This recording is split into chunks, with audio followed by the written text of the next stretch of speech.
Welcome to Digiman, Win Digiman channel. So please subscribe, like, and comment. And I see you on the lesson. See you.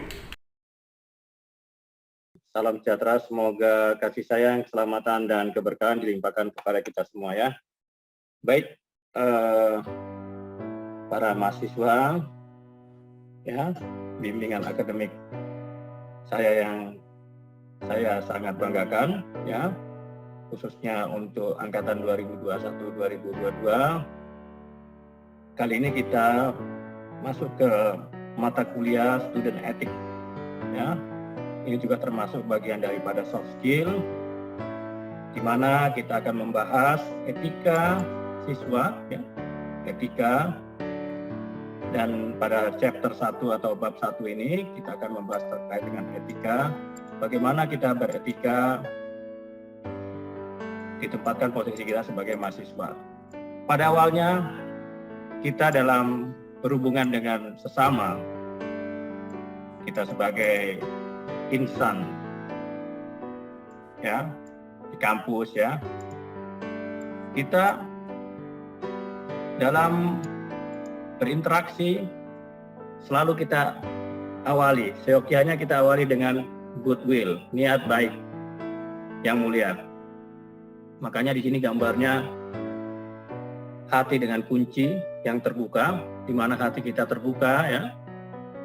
Di sini disebutkan juga bahwa goodwill itu sesuatu yang elok, ya, patut, apik, rapi, ya, dan tidak bercela.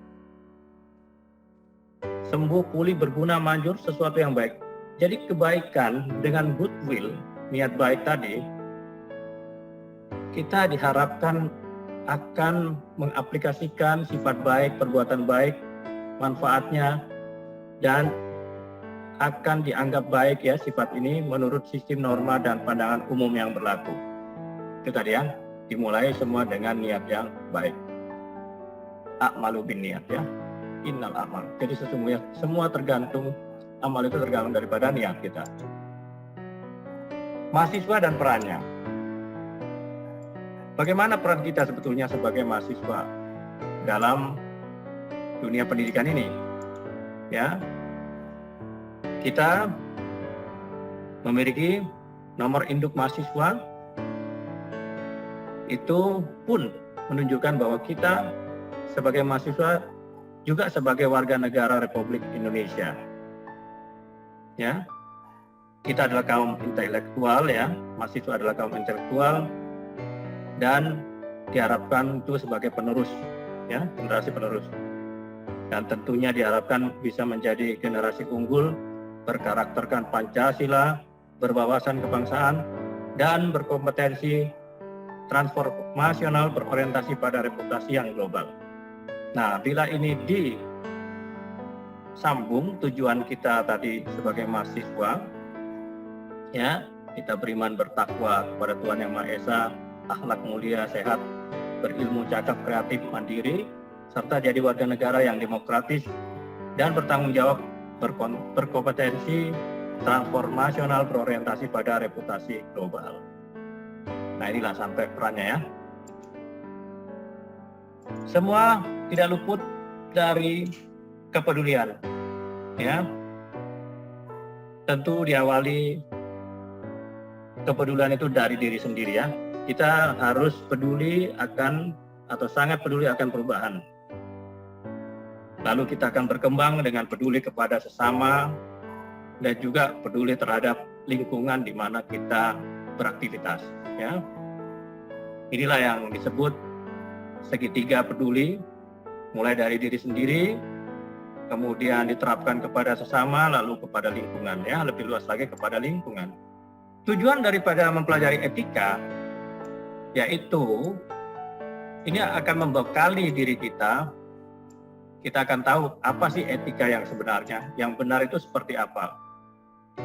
Karena setiap kita, mahasiswa maupun, ya, dosen juga di sini sebagai makhluk sosial menciptakan keteraturan, keselarasan, dan bisa menghormati satu dengan lainnya. dan memperkuat fondasi mahasiswa dalam berinteraksi dengan orang lain, lingkungan, makhluk lain sebagai ciptaan Allah Subhanahu wa taala. Jadi ada di situ hablum minan nas ya, berhubungan dengan sesama manusia. Dan mahasiswa ini sebagai peserta didik harus memiliki etika kehidupan kampus dalam pergaulan sesama mahasiswa dengan para dosen dan manajemennya. Jadi mahasiswa ini harus punya etika dalam kehidupan kampus, dalam pergaulan sesama mahasiswa dengan para dosen dan manajemen. Dan sebagai calon pemimpin bangsa tentunya haruslah serius mempelajari dan mempraktekkan etika ini dalam kehidupan sehari-harinya ya. Beretika itu sudah menjadi the way of life gitu ya. Tentunya manfaat yang akan kita dapat dalam mempelajari etika ini, kita akan lebih percaya diri, self confidence kita timbul dalam pergaulan ya. Kita akan merasakan adanya respect ya, kita dihargai, dihormati ya.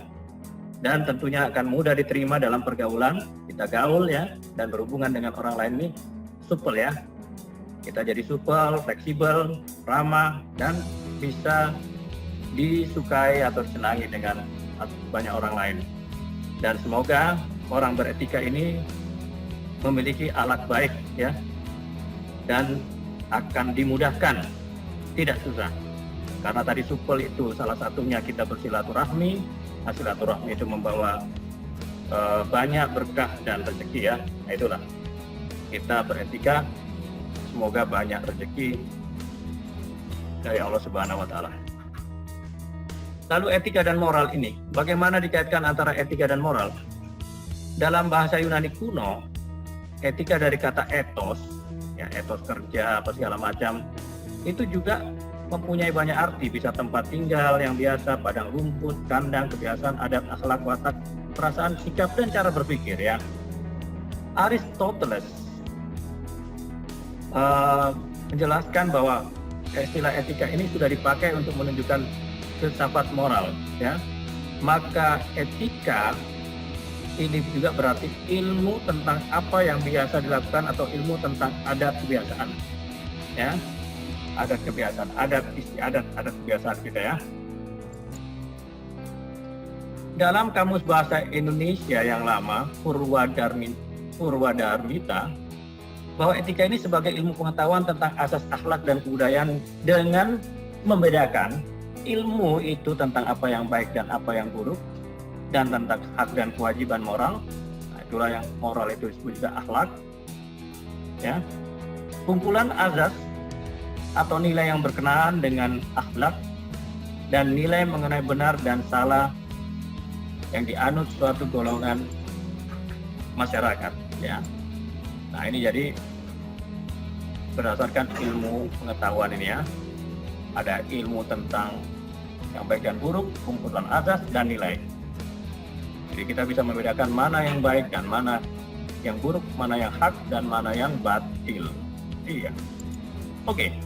Moralitas dari kata sifat lain moralis punya arti dengan moral juga. Hanya ada nada lebih abstrak. Artinya segi moral suatu perbuatan itu baik buruknya kita bisa lihat di sini. Ya, moralitas itu adalah sifat moral atau keseluruhan azas dan nilai yang berkenaan dengan baik dan buruk. Ya, seluruh azas dan nilai yang berkenaan dengan baik dan buruk. Ada perbedaan antara amoral dan immoral ya. Istilah amoral berarti tidak ada hubungan dengan konteks moral, sedangkan kata lain lagi ada immoral berarti dia bertentangan dengan moralitas yang baik. Atau dengan kata lain secara moral itu buruk. Ya. Amoral juga dijelaskan tidak bermoral ya, atau tidak mempunyai relevansi etis. Itu amoral tadi ya. Moralitas juga bisa disebutkan sebagai sesuatu yang berhubungan dengan sopan santun, yang berhubungan dengan etiket atau adat sopan santun. Kembali lagi kita akan melihat perbedaan antara etika dan etiket. Apa itu etika? Tadi sudah dijelaskan, etika itu bisa juga sebagai moral, menyangkut masalah apakah suatu perbuatan boleh dilakukan atau tidak.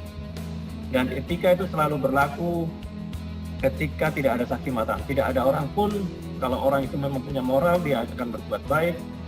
tanpa dia harus menunggu orang lain, ya, dia tidak akan ria itu.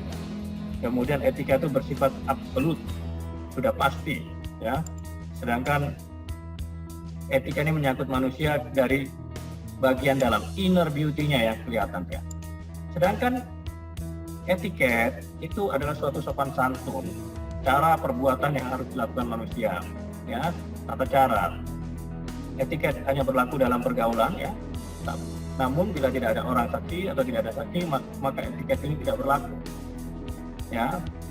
Jadi ini adalah tabu atau tidaknya, ya, ini sopan santun.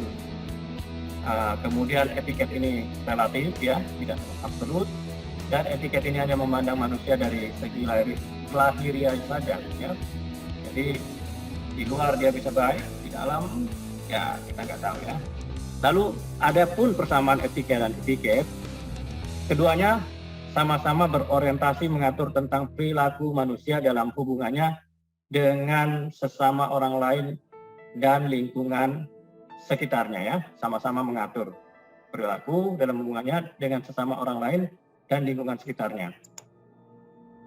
Misalnya etika dalam pergaulan seperti menghadiri pesta. Bagaimana etiket tata cara? Tentunya kita datang bila kita diundang, ya. Datang tepat waktu, bicara dengan sopan pada tuan rumah, partner, serta tamu-tamu yang hadir di pesta. Tingkah laku kita sopan terhadap semua orang yang di pesta.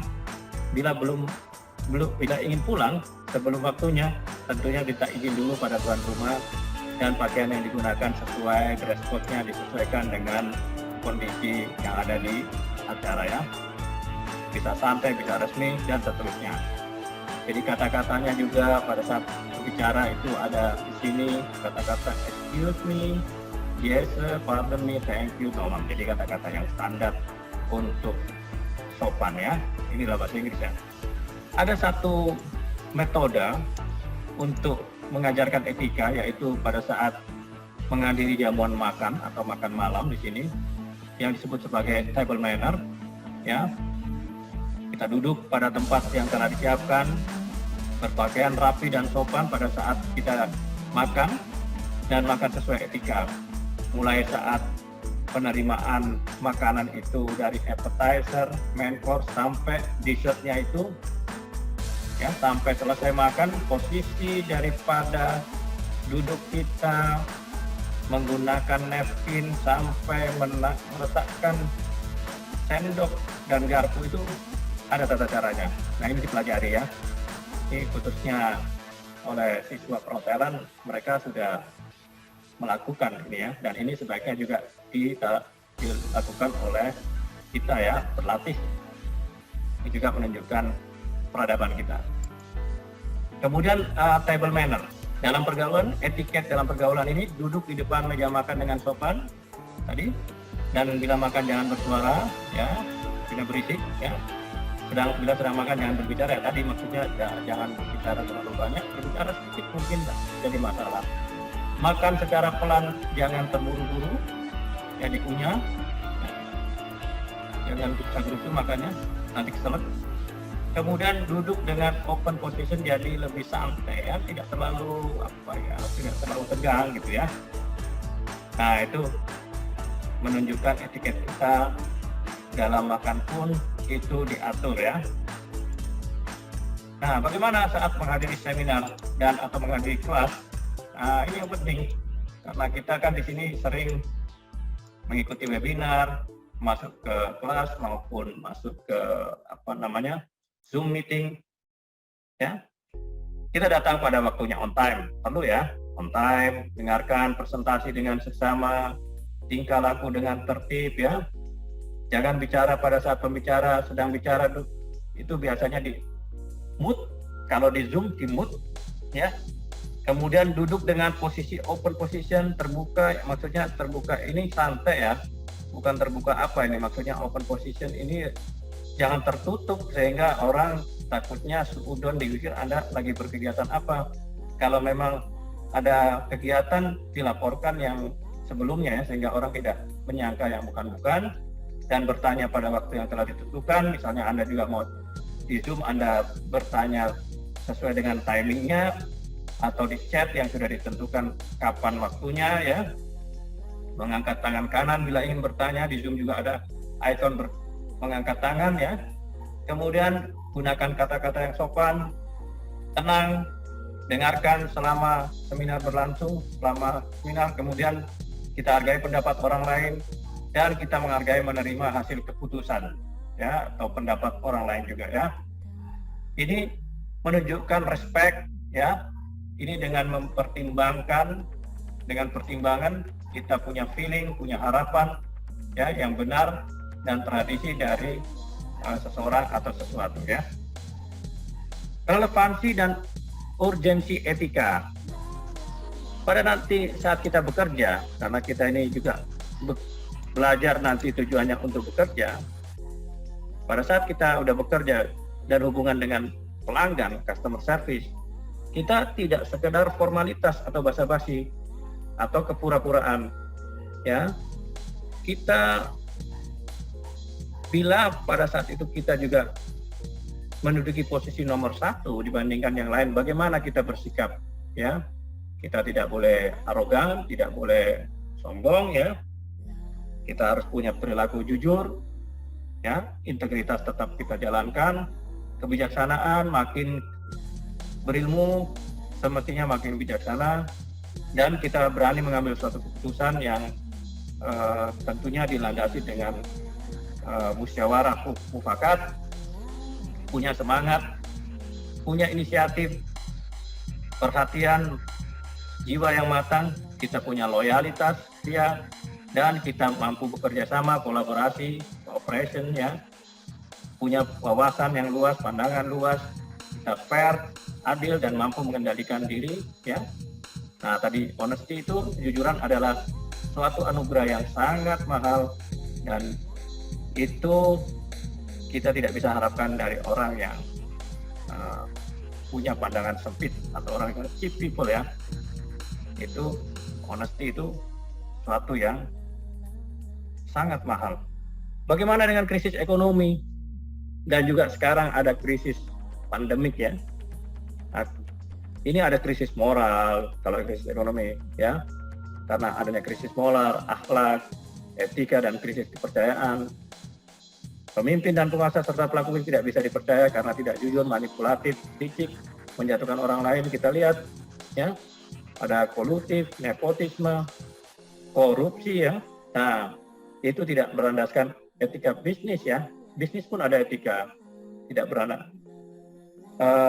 Itu mementingkan diri sendiri dan kelompoknya, dan bukan kemaslahatan yang menyangkut orang banyak. Nah, ini mesti harus diperhatikan pada saat Anda bermasyarakat, bekerja, menjadi pemimpin. Integritas diutamakan ya. Berkeadilan dan jujur, integritas, itulah integritas. Setiap upaya yang dilakukan memberi manfaat yang optimal bagi kemajuan, keberlangsungan kehidupan, keluarga dan masyarakat, serta perkembangan dan kemajuan. Karena kita di Intel Trisakti, kita harus punya kemauan agar Intel Trisakti ini maju menuju world class institute. Kembali lagi relevansi dan urgensi etika, kata kunci bagi kita ya, makhluk sosial, kita melayani pelanggan, melayani sesama. Kita punya benahi etika, kalau nanti kita udah bekerja, alat para karyawan ya, rekan kita, baik yang di frontliners maupun yang ada di garis belakang, tukang sapu sampai manajer, mudah-mudahan kita bisa berkoordinasi, berhubungan dengan baik ya. Pembenahan itu dilakukan secara bersama-sama ya. Dan terakhir, sekali lagi, kepedulian dalam melayani ini, bahwa kita tidak perlu mengenal Aristoteles atau Plato untuk melayani, tidak perlu memahami teori relativitas Einstein untuk melayani. Kita hanya memerlukan hati yang penuh belas kasihan, jiwa tertinggi yang lahir karena cinta. Itulah Martin Luther King. Dan tak ada seorang pun yang mencapai kematangan rohani sejati sampai menemukan bahwa melayani orang lain itu lebih mulia daripada melayani diri sendiri. Oleh Woodrow Wilson. Oke, itu sesi pertama, chapter pertama. Kita ketemu pada sesi kedua. See you.